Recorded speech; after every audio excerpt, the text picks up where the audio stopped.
So without further ado, I'm really happy to hand over to Patrick Gill Tiney. He's from the Department of International Relations, and he's going to talk about the impact of generative AI on student learning.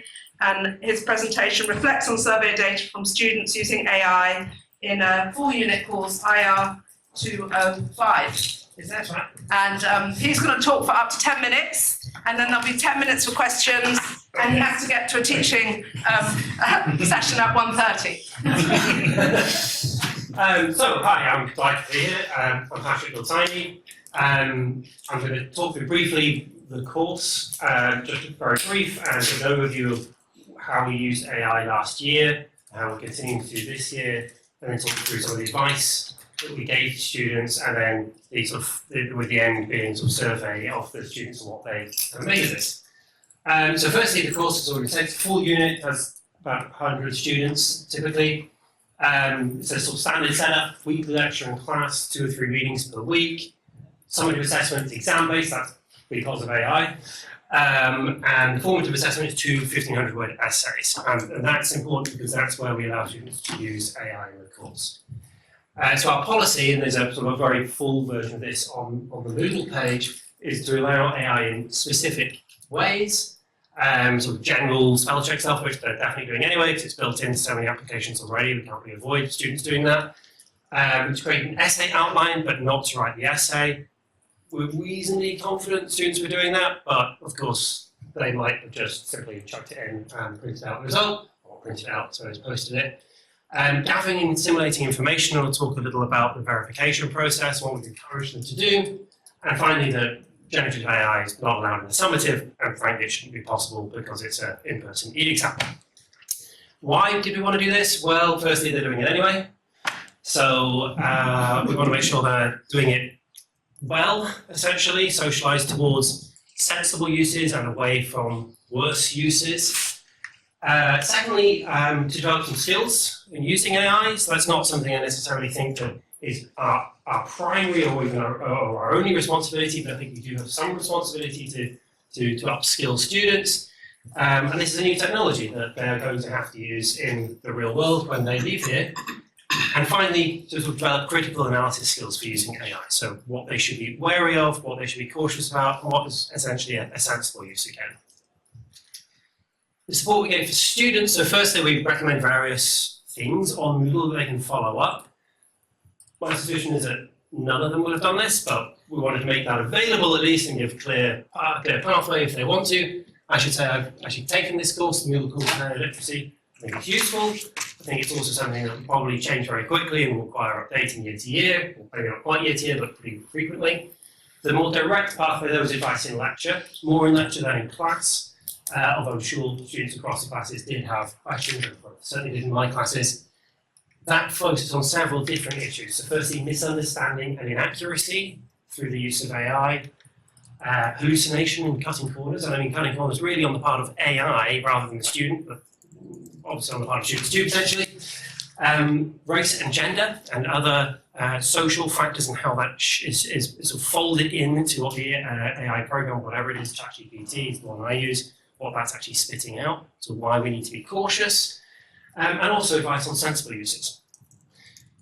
So I think I'm going straight into misunderstanding and inaccuracy. So I'm going to basically show what I showed the students as examples from a subject that essentially is essay-based. So firstly, I quite like getting AI to generate images, although there is a huge environmental cost of doing that, but it's quite fun. So creating an abstract picture of what the assumption of anarchy looks like in international relations. So for those of you who don't know anything about IR, this is a really core assumption in the field. And crucially, this doesn't mean chaos. So in everyday life, we kind of think of anarchy as meaning chaos. We don't mean that in international relations. We definitely don't mean that. I asked ChatGPT to explain what it's done, and it says, yeah, it's chaos. It's exactly what it shouldn't be. So I think the image is pretty nice, but it's doing something already. This is inaccurate. It's wrong. It's assumed something inaccurately here, and that's a problem. That's not how we conceptualize IR. The second example of this is a more obviously flawed one, getting it to create a map of Europe in 1914, color-coded by alliances. I'm sure you can see this is wrong in lots of ways. Spelling all over the place, that's probably not necessarily hugely problematic, but is a little bit strange. Borders are wrong. There's no colour coding bioanswers. I mean, there are states here that literally don't exist or didn't exist, or never existed, as well as some accuracy. I mean, we have Spain here labelled as France, but Spain and Portugal are broadly accurate. Now, this is a very obviously flawed example, but the problem is, and this is one of the things I wanted to explain to students, is that it'll just do it. Whatever you ask AI to do, it's going to do it. Every now and then it might ask for clarification, and you can actually build that in. Something I do, I ask it to always essentially ask me clarifying questions so we're more sure we're on the same page.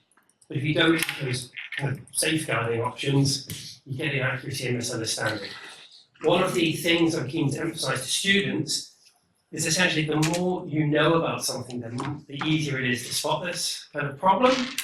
And I also think the more useful it is, and that's a bit of a problem for using AI because our users, student users, are clearly not the expert yet in whatever field they're in. So secondly, hallucination cutting corners.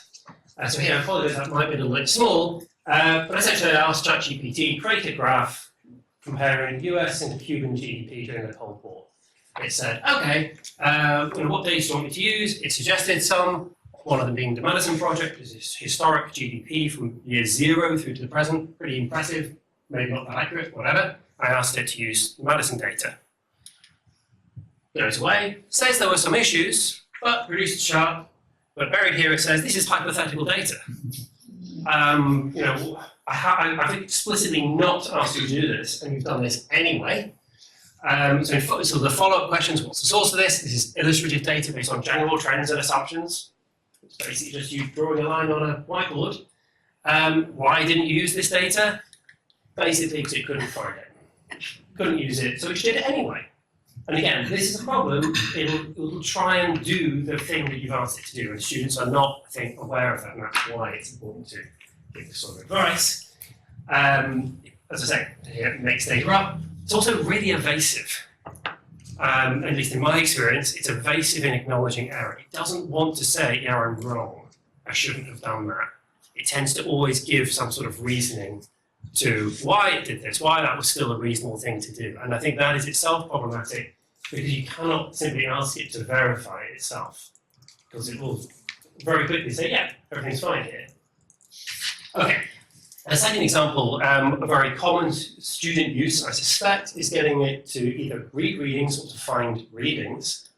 I asked it here to generate an annotated list of articles in the area of norms in the UN Security Council. This is an area I work on. Generates a list, very nice. Gives these little sort of annotated abstract type things. I was immediately suspicious. I didn't recognize two of them. The students won't recognize that two of these readings possibly don't exist. Again, going down the route of, do these exist? Yep, these are verified. Sure. I then asked it again to, can you give me a link to the two that I was suspicious of? It struggles to do so. These don't appear to exist, I say. It then follows through with, there may be an issue. So there may be an issue with finding an accurate link. So do you conclude they don't exist? They don't exist in the form I initially proposed. Do you include that they do not exist now? Yeah, based on initial search results and assumptions, they don't exist.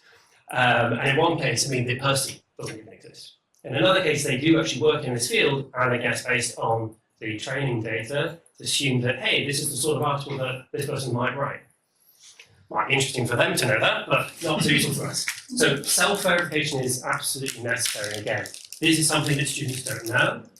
You need to know a lot about something to actually be able to spot this. If you didn't know this and you went through to a very reasonable step of saying, hey, can you give me some links? You'd happily have done that.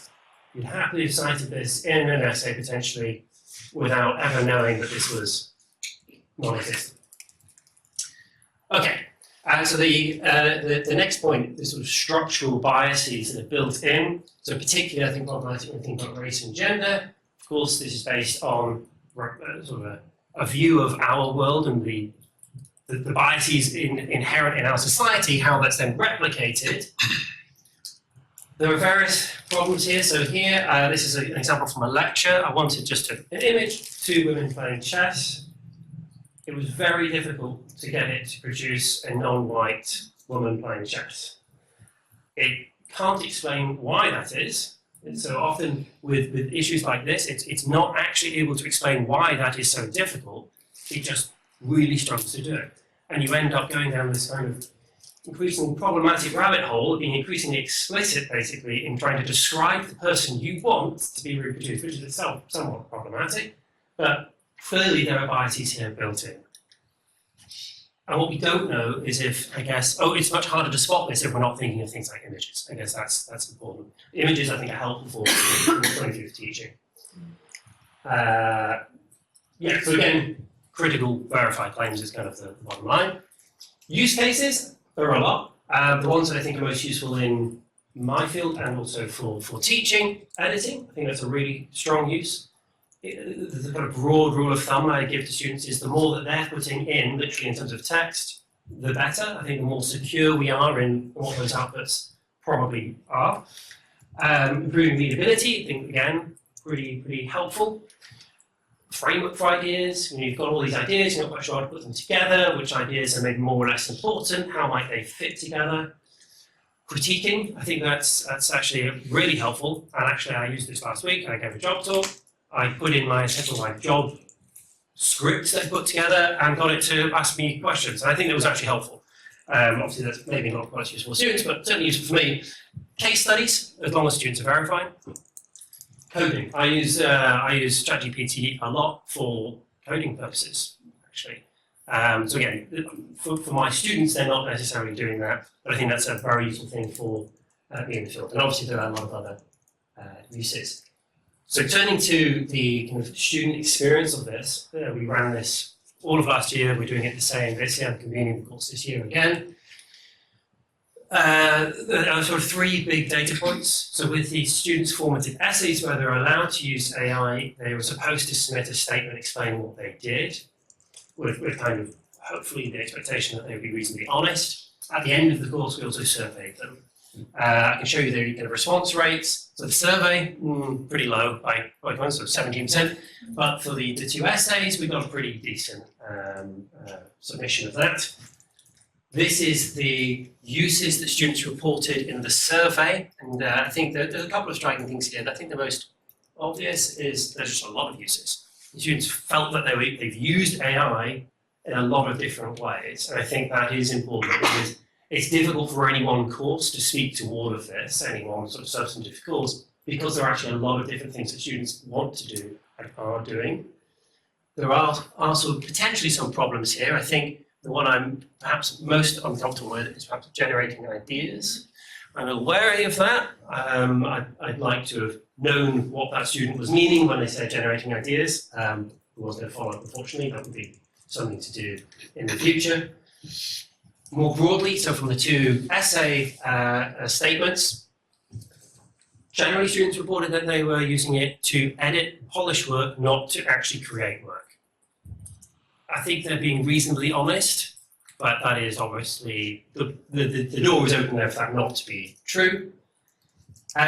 Generally, they were, I think, quite happy with using AI in various different ways. They saw sensible uses for it.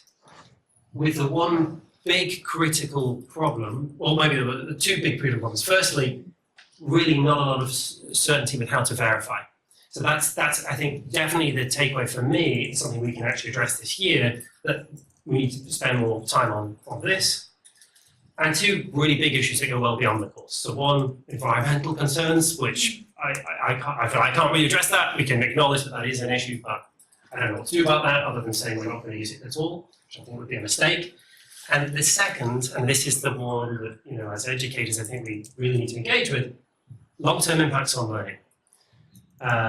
We don't know, I think, at this point. And several students raised that as a reason that they were very concerned about using it at all, because they feared that down the line, this would actually impact their development. I think that's a very sensible concern, but again, I have no answer to that, frankly. I'll conclude there. Thank you very much. Really excellent first presentation in our showcase series. So if we stop sharing so we can see who's online. Colleagues, I'm going to give the floor to Delia initially, but Colleagues online, please ask questions in the chat or raise your hands. Colleagues in the room, we've got about 8 minutes until we release Patrick to his teaching. And when you talk, can you introduce yourself? Delia. Hi, I'm Delia Lloyd. I'm a communication consultant. I'm an associate staff member. I do a lot of workshops on writing and speaking and communication all over the university, including with Eden. I didn't understand what you meant by framework. You said you think it's useful for generating a framework. Do you mean a structure? Because a framework could also be a theoretical framework. What did you mean? Thank you. Yeah, so I really meant the, as you said, sort of the actual structure of the essay, how maybe different points fit together, rather than thinking about the argument or theory itself. Yeah, I'd be much more cautious about those kind of more creative uses, frankly. Thank you. Other questions? Alex, go ahead. Yeah, no one else has got a burning one. Thank you so much, Patrick. I was going to ask, so I think you focused a lot last year on using ChatGPT for this, and that is probably the known tool that most of them are using.